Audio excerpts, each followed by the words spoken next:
Информациите веќе ги имате од соопштението кое што го испративме за јавност уште вчера доцна попладнето. Ќе повторам некои за кои што сметам дека се од клучно значење. Како што веќе знаете, како што реков, вчера донесовме одлука за прогласување на епидемија на мали сипаници на цела територија на Република Северна Македонија. Согласно со постапката во вакви ситуации донесени се соодветни препораки кои предвидуваат строго почитување на мерката забрана на посета на градинки на невакцинирани деца на територија на цела држава. Се разбира и тука и почитување на протоколот за движење на пациентите со симптоми на мали сипаници со цел да се намали оптоварувањето на клиниките и на установите. Исто така, сите невакцинирани здравствени работници ќе мора да се вакцинираат во наредниот период. Дополнително, ќе ги интензивираме како влада и Министерството за здравство мерките за вакцинирање на невакцинираните деца се додека имунизацијата во нашата земја не го постигне она ниво со цел да бидеме ослободени од опасностите кои ги предизвикуваат морбилите, односно епидемијата да дојде до својот крај. На вчерашната владина седница исто така донесовме одлука 5 мај да биде прогласен за ден на македонскиот јазик како празник од работен карактер. 5 мај е одбран бидејќи станува збор за датум на кој што е донесено решението на Народната влада на Федерална Македонија 1945 година, кога е усвоена азбуката на македонскиот јазик како официјално писмо, а по 2 месеци тогашното Министерство за просвета го озакони и првиот правопис со што беше кодифициран македонскиот јазик. Во тек се разбира со неколку институции се подготовка на дел свечени активности кои што ќе се одржат по овој датум, бидејќи нели претходно се претседателските избори.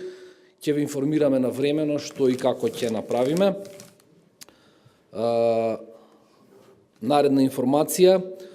Вчера Министерството за надворешни работи доби насока од владата да стапи во контакт со Министерството за надворешни работи на Република Франција со цел да се утврди дали е потребна поддршка и помош во обновата на Нотр-Дам, опожарената црква, бидејќи сметаме дека нашата земја и градот Скопје се познати по солидарноста, така што ова воопшто не е доведено во прашање, останува да се утврди само формата и начинот.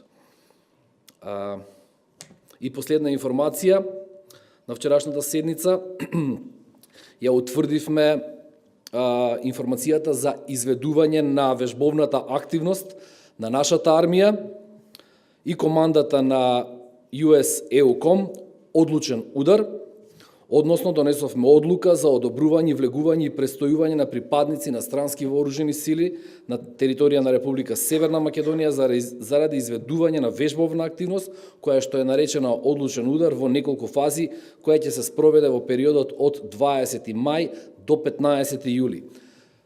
Се работи за најголема воена вежба која било кога е организирана во нашата држава и во која практичен и на видлив начин ќе се манифестира сојузничката поддршка за членство на нашата земја во НАТО.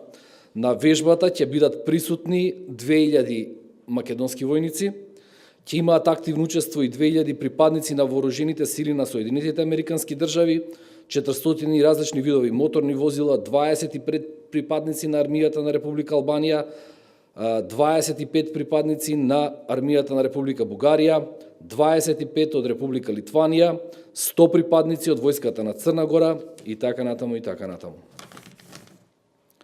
Јас ги исцрпев информациите од соопштението, повелете прашања и одговори. Аријан крена прв, Огнен Чанчаревиќ втор, Ардијан Керими. Слободно повели. Дали влада веќе има информација докај се преговорите за предлог закона за јавно обвинителство и дали воопшто очекувате да има консензус меѓу власта и опозицијата? Пред да ти одговорам, извинување во името на колегата Мухамед Хоџа, денеска сум сам, имаше обврски надвор од Скопје, така што не е со нас. Последната информација во однос на преговорите, што ја имаме официјална, е таа дека материјалите кои ги доставија ВМРО-ДПМН до Министерството за правда, кое што е надлежно за преговорите, се целосно, односно не се во согласност со европските преговори. Така што разговорите продолжуваат понатаму. Огнен Чанчаревиќ повели, Телма телевизија. Што ќе направи владата како се доведе више да ги нема комплетирано тимовите за преговори со ЕУ, освен 20 за поглавјата 23 и 24? Што ќе направи владата и со кој интензитет, дали ќе успее на време да ги состави тимовите? Кои се следните? Без никаква дилема преговорите течат, без никаква дилема дека ќе ги исполниме нашиот дел од обврските. Повеќе информации може да ви дадат и главниот технички преговарач, советникот Бојан Маричич на председателот на владата, како и главниот политички преговарач, вице-премиерот Бујар Османи. Меѓутоа, нема никакво намалување на интензитетот на преговорите. Единствено што е политички поврзано со ова, тоа е токму тоа што колегата од Алсат пред малку праша во однос на законот на СИО. Односно, очекуваме дека тоа ќе биде последниот дел од реформскиот пакет закони кои што ќе бидат усвоени.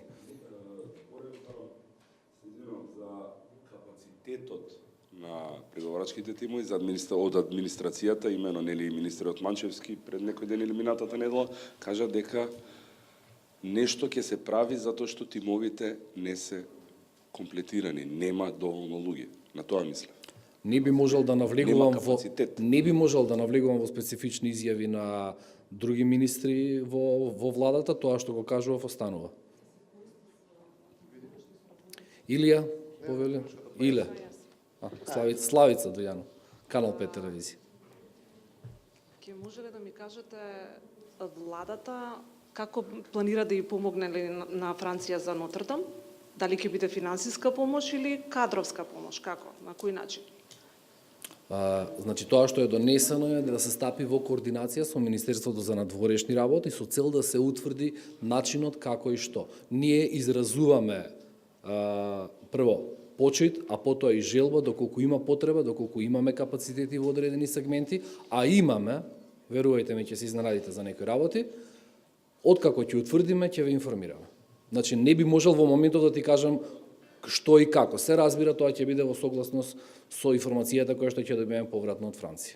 Не, тоа ме интересираше дали ќе понудиме кадровска помош или финансиска. Па ти одговори во моментов ќе видиме што е потребно, во согласност тоа што е потребно, дали ги имаме тие капацитети на располагање и ќе дадеме информација, ќе дадеме специфичен одговор кога тоа ќе се случи. Наша влада е подготвена да издвои средства, пари за несреќата таму? Не би можело да прејудицираме во моментов, мислам. Ќе видиме. Околу празничните слободни денови, сакам да ве прашам сега што го спомнавте денот, пред едно 2,5 месеци ве прашав и ми одговоривте дека 2 јануари, кој што беше земен како слободен ден, рековте дека ќе се одработи. Кога администрацијата ќе го одработи тој ден? Не знам, значи ќе треба да проверам дали е веќе одработен или кога ќе биде одработен, ќе те информирам веднаш после пресконференцијата, а можеме да им свртиме заедно и на Министерството за труд и социјална политика да ни ја дадат информацијата. Ја мислам дека некоја од саботите изминати беше одработена, меѓутоа може да сум грешка. Благодарам. Нема гајле. Да, повели, тука сме. За празникот Вклучен. За празникот 5 мај, од кога ќе почне да се празнува, дали од оваа година или од следната? Почнува од оваа година, веќе се во подготовка повеќе свечености кои што ќе се одржат заедно со повеќе институции кои го негуваат македонскиот јазик, тука е Универзитетот Свети Кирил и Методој, тука е Институтот за македонски јазик, ние како влада ќе помогнеме, имаме и Совет за македонски јазик, значи одбележувањето започнува од оваа година. Меѓутоа, во моментов се утврдуваат точно настаните и свеченостите по тој повод, се работи за работен ден ќе биде тоа, да сме на чисто. Кога ќе ги утврдиме сите свечености, ќе ве информираме што и како. Може би ќе има реакции во јавноста затоа што ова одлука ја носите во пресред на изборите. Добро. Коментирате ова, дали е популистички потек? Не, воопшто не е популистички потек. Бидејќи се совпаѓа, знаете, со изборите. Токму и затоа ви реков дека одлуката е донесена, меѓутоа празникот ќе се прослави по изборите, како ќе се прослави ќе биде по изборите. Ова е целосно во согласност со тоа што владата има како ингеренции и можност да работи во текот на изборите. Нема проблем. Толку? Кратко беше? Океј, фала на сите.